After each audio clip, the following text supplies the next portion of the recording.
ये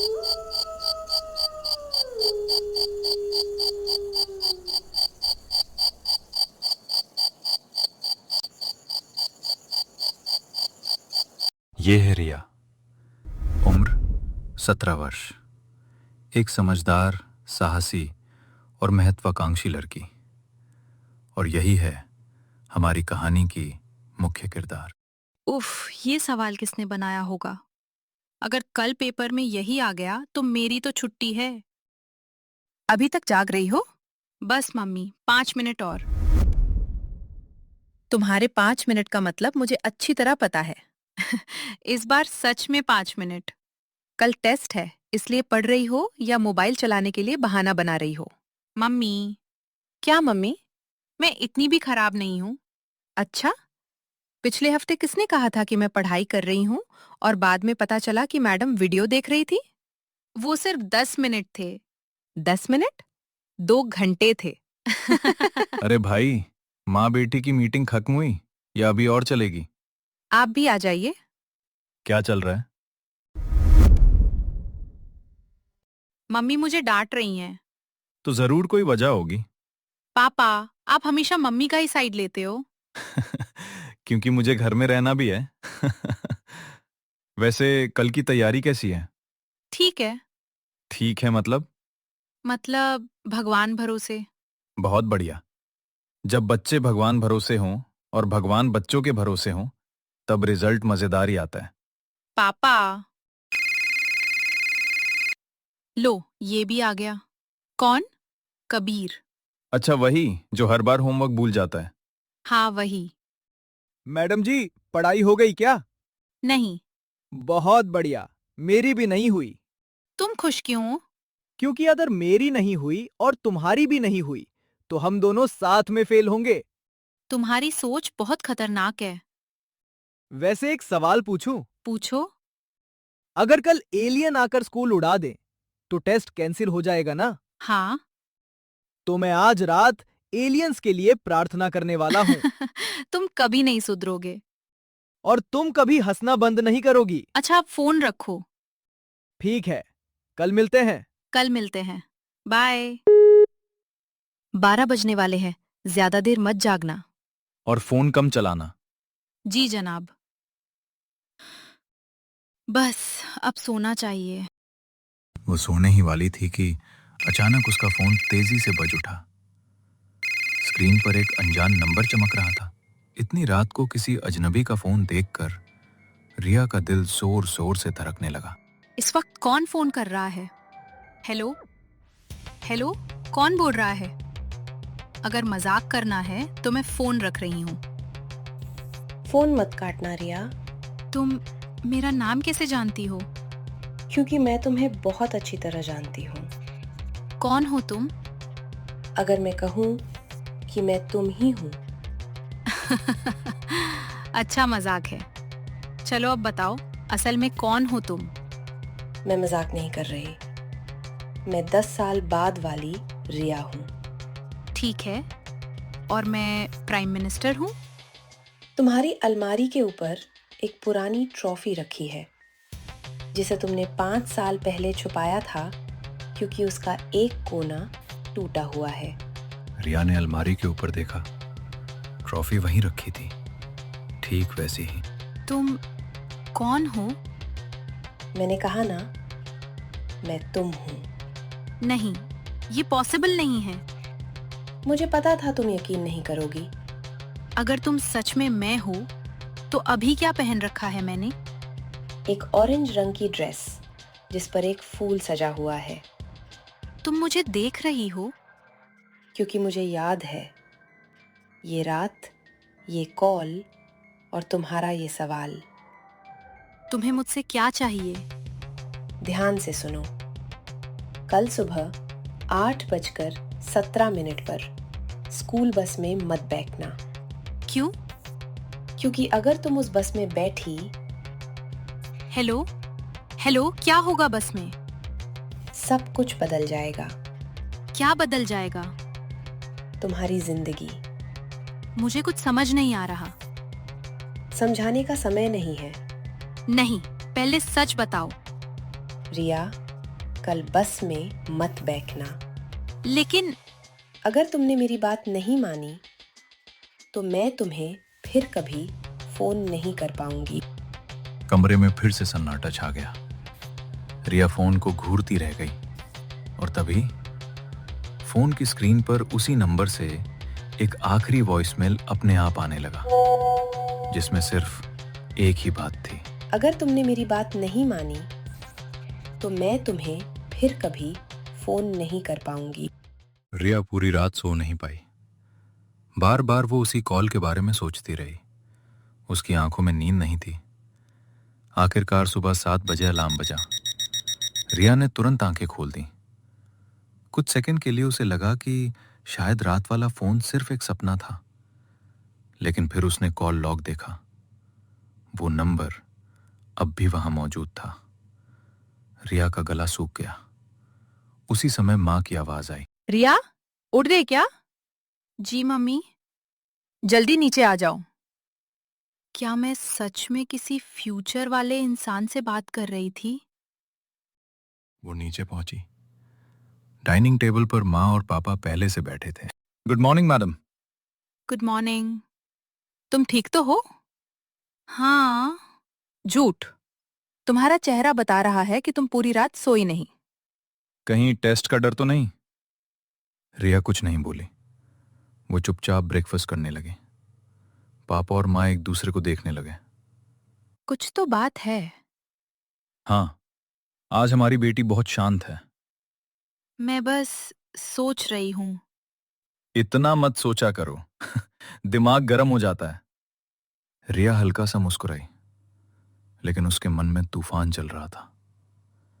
तभी उसका फोन बजा।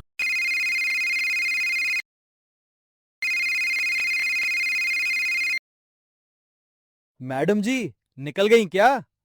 नहीं। बहुत बढ़िया। क्या बहुत बढ़िया? मैं भी अभी तक तैयार नहीं हुआ। तुम कभी समय पर नहीं आ सकते देखो, महान लोग हमेशा देर से आते हैं। और फेल भी जल्दी हो जाते हैं। वैसे सब ठीक है? हाँ। पक्का? हाँ। तुम झूठ बोल रही हो, तुम्हें कैसे पता?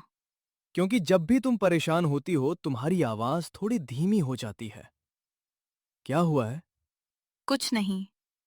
ठीक है, मत बताओ, लेकिन याद रखना, मैं तुम्हारा दोस्त हूं। पता है। बाय। घड़ी में 8 बजने वाले थे। रिया का दिल फिर तेजी से धड़कने लगा। उसे रात वाली बात याद आ गई। 8:17। बस में मत बैठना। तभी बाहर से हॉर्न की आवाज आई। रिया, जल्दी करो बेटा, बस बाहर खड़ी है। आज भी लेट हुई ना तो ड्राइवर अंकल हमें नहीं तुम्हें स्कूल छोड़कर आएंगे। अगर वो झूठ बोल रही थी तो मैं बेवजह डर रही हूँ। क्या देख रही हो ऐसे? कुछ नहीं। जो लोग कुछ नहीं कहते हैं उनके दिमाग में सबसे ज्यादा कुछ चल रहा होता है। चलो, बैग उठाओ और निकलो। मम्मी, अगर मैं आज स्कूल ना जाऊं तो? ये रिया बोल रही है या किसी ने उसका अपहरण कर लिया है? मुझे भी यही लग रहा है। जिस लड़की को रविवार को भी स्कूल भेज दो तो खुशी खुशी चली जाए, वो आज छुट्टी मांग रही है। पापा प्लीज मजाक मत करो। तो फिर कारण बताओ। बस मन नहीं कर रहा। बेटा, मन तो मेरा भी सोमवार को ऑफिस जाने का नहीं करता, लेकिन बिजली का बिल भावनाओं से नहीं भरता। रिया, बात घुमाओ मत। तुम्हारे चेहरे पर लिखा है कि कोई बात है। अगर मैं कहूं कि मुझे लग रहा है कुछ गलत होने वाला है, बस ऐसा लग रहा है जैसे मुझे आज उस बस में नहीं बैठना चाहिए। किसी ने कुछ कहा है? किसी से झगड़ा हुआ? नहीं। फिर ये डर कहाँ से आया? और अगर तुम्हें सच में लग रहा है कि कुछ ठीक नहीं है तो एक दिन स्कूल मिस करने से दुनिया खत्म नहीं हो जाएगी। वैसे अगर बाद में पता चला कि ये सब सिर्फ टेस्ट से बचने का प्लान था, तो फिर अगली बार छुट्टी का आवेदन मैं खुद स्कूल में जमा करूंगा। घर में फिर से शांति छा गई। रिया खिड़की के पास जाकर खड़ी हो गई। वो बार बार घड़ी की तरफ देख रही थी। सड़क सामान्य थी और तभी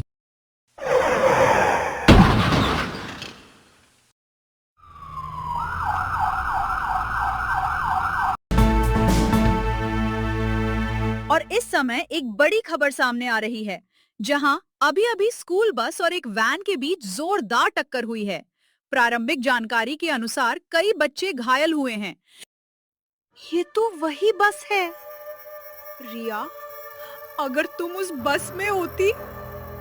माँ ने उसे कसकर गले लगा लिया। रिया की आंखों से आंसू निकल आए, लेकिन उसके मन में सिर्फ एक सवाल घूम रहा था, उसे पहले से कैसे पता था। तभी फोन फिर वाइब्रेट हुआ। रिया चुपचाप अपने कमरे में चली गई। तुम आखिर हो कौन? मैंने कहा ना। नहीं, अब झूठ मत बोलो। तुम्हें एक्सीडेंट के बारे में कैसे पता था? क्योंकि मैंने इसे पहले भी देखा है, 10 साल पहले। अगर तुम सच में फ्यूचर से हो तो मुझे फोन क्यों कर रही हो? क्योंकि मैंने एक बहुत बड़ी गलती की थी, ऐसी गलती जिसने सब कुछ बर्बाद कर दिया। क्या बर्बाद कर दिया? हमारा भविष्य। अगर तुम्हें सच जानना है तो आज शाम 6 बजे अपने पुराने स्कूल की लाइब्रेरी में जाना। रुको, पहले मुझे सब बताओ। लेकिन कॉल कट चुकी थी। रिया फोन को घूरती रह गई। अब उसके सामने एक नया रहस्य था। पुरानी लाइब्रेरी, शाम 6 बजे, और सबसे बड़ा सवाल, आखिर ऐसा क्या हुआ था जिसने फ्यूचर की रिया की जिंदगी बर्बाद कर दी। रिया, मैं तुम्हें पिछले 5 साल से जानता हूं। तुम कभी भी छोटी छोटी बातों को लेकर घबराने वालों में से नहीं रही। अगर आज तुम स्कूल नहीं गई, अगर तुमने पूरे दिन किसी को कुछ नहीं बताया, और अगर अभी भी तुम्हारी आवाज कांप रही है, तो इसका मतलब है कि बात बहुत बड़ी है। इसलिए पहली बार मैं मजाक नहीं करूंगा। मैं बस ये जानना चाहता हूं कि आखिर कल रात हुआ क्या था। कल रात लगभग 12 बजे मुझे एक अनजान नंबर से फोन आया। पहले मुझे लगा कोई प्रैंक कॉल होगी, लेकिन उस लड़की ने ऐसी बातें बताईं जो शायद मेरे अलावा किसी को नहीं पता हो सकती थी। उसने मेरे बचपन की बातें बताईं, मेरी वो ट्रॉफी जिसके बारे में मैंने कभी किसी को नहीं बताया, और फिर उसने कहा कि अगर मैं सुबह 8:17 पर उस बस में बैठी तो मेरी जिंदगी हमेशा के लिए बदल जाएगी। उस समय मुझे उसकी बात पागलपन लगी थी, लेकिन जब एक्सीडेंट हुआ तब पहली बार मुझे लगा कि शायद वो झूठ नहीं बोल रही थी। अगर मैं किसी और से यह कहानी सुनता तो शायद 1 सेकंड में उसे झूठ मान लेता, लेकिन प्रॉब्लम यह है कि मैं तुम्हें जानता हूं। तुम ध्यान खींचने के लिए कहानियां नहीं बनाती, और सबसे बड़ी बात, एक्सीडेंट सच में हुआ। यही एक चीज है जो मुझे परेशान कर रही है। और यही वजह है कि मैं आज शाम उस लाइब्रेरी में जाने वाली हूँ। मुझे नहीं पता वहां क्या मिलेगा, कौन मिलेगा, या शायद कुछ भी ना मिले, लेकिन एक बात मैं जानती हूँ, अगर मैं नहीं गई तो जिंदगी भर सोचती रहूंगी कि उस कॉल के पीछे सच क्या था। तुम्हारी यही आदत सबसे खतरनाक है। बाकी लोग मुसीबत देखकर भागते हैं, और तुम मुसीबत के पास जाकर पूछती हो, माफ कीजिए, आपका बैकग्राउंड क्या है? मजाक अपनी जगह है, लेकिन एक बात साफ सुन लो, अगर वहां कोई जाल हुआ, अगर कोई तुम्हें फंसाने की कोशिश कर रहा हुआ, या अगर मामला उतना सीधा नहीं हुआ जितना तुम सोच रही हो, तो तुम अकेली वहां नहीं जाओगी। चाहे तुम्हें पसंद आए या नहीं, मैं तुम्हारे साथ आ रहा हूं। शाम के ठीक 6 बजे थे। सूरज लगभग डूब चुका था। पुरानी सिटी लाइब्रेरी की टूटी हुई खिड़कियों से आती आखिरी नारंगी रोशनी धीरे धीरे गायब हो रही थी। रिया और कबीर लाइब्रेरी के मुख्य हॉल में थे। चारों तरफ सन्नाटा था, इतना गहरा सन्नाटा कि दोनों की सांसों की आवाज भी साफ सुनाई दे रही थी। मुझे नहीं पता तुम्हें कैसा लग रहा है, लेकिन मुझे पूरा यकीन है कि अगर किसी जगह पर भूत रहते होंगे तो वो यही जगह होगी। प्लीज, अभी मजाक मत करो। मैं मजाक नहीं कर रहा, मैं डर को हंसी में बदलने की कोशिश कर रहा हूं। अचानक फोन वाइब्रेट हुआ। स्क्रीन पर वही नंबर चमका, अननोन कॉलर। रिया ने बिना देर किए कॉल उठा लिया। बस, अब और नहीं, मैं यहाँ आ गई हूँ, अब सामने आओ। फिर वही आवाज सुनाई दी, लेकिन आज उसकी आवाज पहले से अलग थी। उसमें डर था, दर्द था, और जैसे कोई आखिरी उम्मीद बची हो। मैं सामने आने ही वाली हूँ। अगर तुम मैं हो तो छिप क्यों रही हो? अचानक वर्षों से बंद पड़ी इमारत रोशनी से भर गई। नीली रोशनी और तेज हो गई। फिर उस रोशनी के बीच एक आकृति बनने लगी। पहले सिर्फ एक धुंधली परछाई, फिर पूरा शरीर, और अगले ही पल रिया की सांस रुक गई। उसके सामने वो खुद खड़ी थी, लेकिन 10 साल बड़ी, 27 साल की। आंखों के नीचे थकान, चेहरे पर दर्द, और नजरों में ऐसा अकेलापन जो शब्दों में बयान नहीं किया जा सकता। कुछ सेकंड तक पूरा कमरा बिल्कुल शांत रहा। दोनों रियाएं एक दूसरे को देखती रहीं, जैसे आईने में अतीत और भविष्य आमने सामने खड़े हों। छोटी रिया की आंखें भर आईं। ये सच है? तुम सच में मैं हो? हाँ, तो फिर मुझे बचाने की कोशिश क्यों कर रही हो? क्योंकि मैं खुद को नहीं बचा पाई। ठीक है, मान लिया कि तुम फ्यूचर से आई हो। अब ये बताओ कि ये सब क्यों हो रहा है? भविष्य वाली रिया ने पहली बार कबीर की तरफ देखा, और उसी पल उसकी आंखों में आंसू आ गए, जैसे किसी पुराने जख्म पर फिर से चोट लग गई हो। तुम बिल्कुल वैसे ही हो जैसे उस दिन थे। कौन सा दिन? तुम रो क्यों रही हो?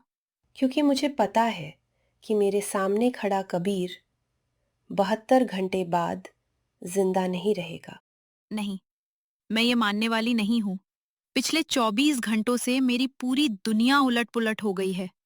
पहले एक अनजान फोन कॉल आती है, फिर बस का एक्सीडेंट होता है, फिर मुझे यहाँ बुलाया जाता है, और अब मेरे सामने कोई खड़ा है जो बिल्कुल मेरी तरह दिखता है और दावा कर रहा है कि वो भविष्य से आई है। अगर तुम सच में मैं हो, तो मुझे आधे अधूरे जवाब मत दो। मुझे साफ-साफ बताओ कि आखिर हुआ क्या था? तुम किससे भाग रही हो? तुम मुझे क्यों ढूंढ रही हो? और सबसे बड़ी बात, तुम कबीर को देखकर ऐसे क्यों टूट रही हो जैसे तुमने सब कुछ खो दिया हो? तुम दोनों जिस तरह बात कर रही हो, उससे ऐसा लग रहा है जैसे मैं कोई इंसान नहीं, बल्कि कोई घटना हूं जो होने वाली है। कोई मुझे ये बताएगा कि आखिर मेरे साथ होने क्या वाला है? अगर मेरी मौत की बात हो रही है, तो मुझे भी जानने का हक है। मैं यहां खड़ा हूं, जिंदा हूं, और पूरी तरह सुन रहा हूं। इसलिए आप पहेलियां मत बुझाओ। अगर भविष्य में कुछ हुआ था, तो साफ-साफ बताओ। यही बात थी जो तुम्हें सबसे अलग बनाती थी। जब बाकी लोग खतरे से बचने की कोशिश करते थे, तब तुम हमेशा सच जानना चाहते थे, चाहे वो कितना भी दर्दनाक क्यों ना हो। और शायद यही वजह थी कि मैं तुम्हें कभी भूल नहीं पाई। तुम नहीं जानते, कबीर, तुम्हारे जाने के बाद सिर्फ एक इंसान की मौत नहीं हुई थी। उस दिन मेरे अंदर भी कुछ मर गया था। मैं बाहर से जिंदा रही, पढ़ाई की, आगे बढ़ी, लोगों के बीच रही, लेकिन हर सुबह उठते ही सबसे पहला ख्याल यही आता था कि काश उस दिन मैंने कुछ अलग किया होता। तो क्या यही वजह है कि तुम मुझे बार-बार फोन कर रही थी? क्या ये सारी चेतावनियां, ये सारे संकेत सिर्फ इसलिए थे क्योंकि तुम कबीर को बचाना चाहती थी? मैं तो सोचती रही कि तुम मुझे बचाने की कोशिश कर रही हो, लेकिन अब लग रहा है कि इस पूरी कहानी का केंद्र मैं नहीं हूँ। नहीं रिया, तुम ही केंद्र हो, क्योंकि फ्यूचर बदलने की ताकत सिर्फ तुम्हारे पास है। मैं नहीं बदल सकती। मैं उस फ्यूचर की कैदी हूं जो पहले ही हो चुका है।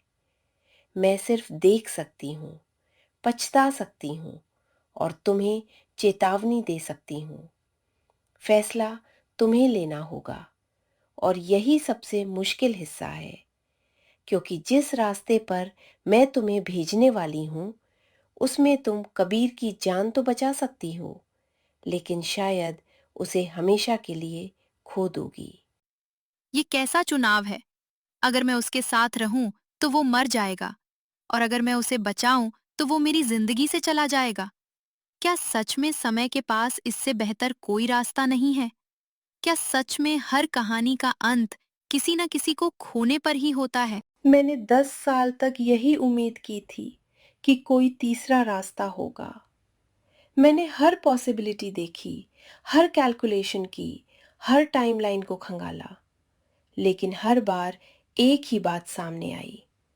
कुछ लोगों को बचाने के लिए उनसे दूर जाना पड़ता है, और यही वो सच है जिसे एक्सेप्ट करने में मुझे 10 साल लग गए।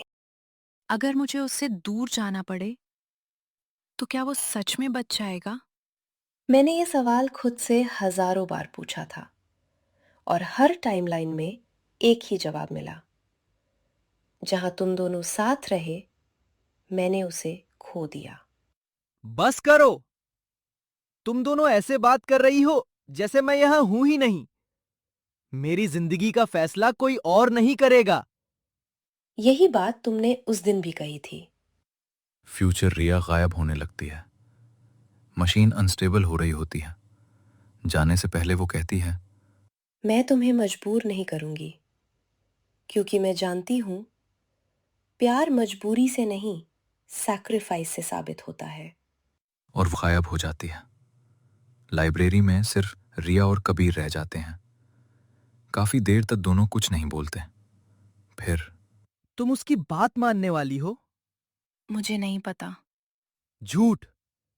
तुम फैसला कर चुकी हो। रिया की आंखों में आंसू आ जाते हैं। कबीर सब समझ जाता है। कबीर, अगर कभी फ्यूचर में, अगर कभी हम दोबारा मिले तो मुझे गलत मत समझना। ये मत सोचना कि मैं तुम्हें छोड़कर चली गई थी। बस इतना याद रखना कि क्या? कि तुम मेरी जिंदगी के सबसे अच्छे हिस्सों में से एक थे। और तुम मेरी सबसे बड़ी परेशानी। कुछ सेकंड बाद रिया पीछे हटी। उसने आखिरी बार कबीर को देखा, फिर मुड़ी और चलने लगी। कबीर उसे जाते हुए देखता रहा। वो एक बार भी पीछे नहीं मुड़ी, क्योंकि उसे पता था अगर वो एक बार भी पीछे देखेगी तो शायद कभी जा नहीं पाएगी। बारिश हो रही थी। 27 साल की रिया अपने घर में अकेली बैठी थी। अचानक डोरबेल बजी।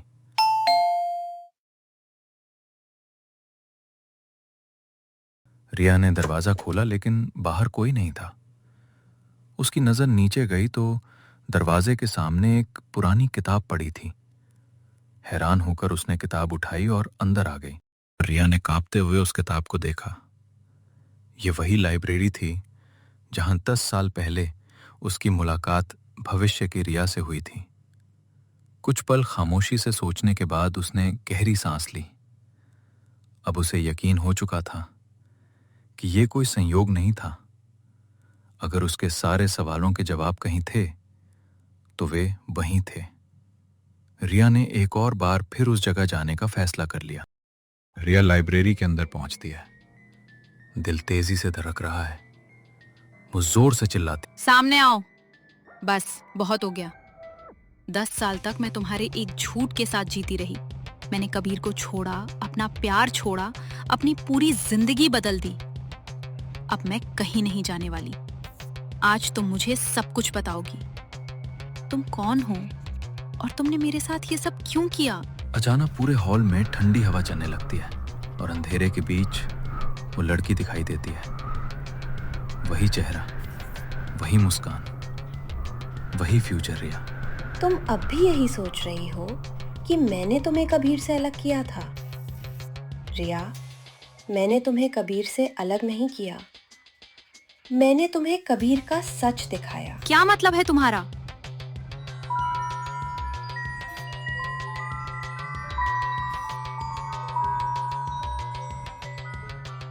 नहीं, ये झूठ है।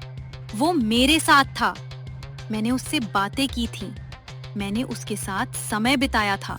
फिर मुझे उसकी एक तस्वीर दिखा दो। एक भी तस्वीर, एक भी वीडियो, एक भी इंसान जो कह सके कि उसने कबीर को देखा था। तुम जानती हो सबसे सैड बात क्या है? कबीर कभी मरा ही नहीं, क्योंकि कबीर कभी था ही नहीं। चुप हो जाओ। तुम अकेली थी रिया, इतनी अकेली कि तुम्हारे दिमाग ने तुम्हारे लिए एक दुनिया बना ली। एक दोस्त, एक साथी, एक प्यार, और तुमने उसका नाम रखा कबीर। नहीं, ये सच नहीं हो सकता। सच हमेशा डरावना होता है, इसलिए इंसान झूठ से प्यार करता है। 10 साल पहले मैंने तुम्हें धोखा नहीं दिया था। मैंने सिर्फ तुम्हें तुम्हारा ही भ्रम दिखाया था।